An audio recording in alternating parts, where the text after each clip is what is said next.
পরিমণির সঙ্গে সেলফি তুলতে বাড়ির উঠানে শিক্ষার্থীদের ভিড়।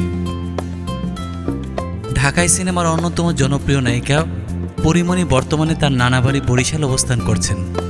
নানার মৃত্যুবার্ষিকী পালন করতে তিনি ছেলে ও মেয়েকে নিয়ে সেখানে গেছেন।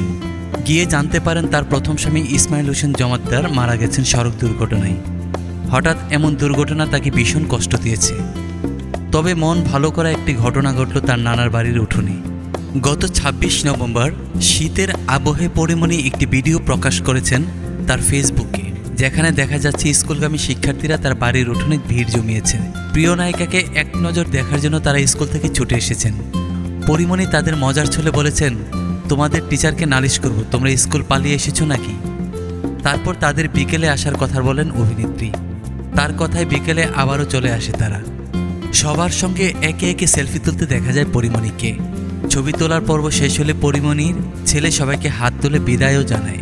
অভিনেত্রী সেই ভিডিও পোস্ট করে ক্যাপশনে লিখেছেন, আমার জন্য সকাল সকাল নানুর বাড়ির উঠোনে একরাশ ভালোবাসার ছড়াছড়ি।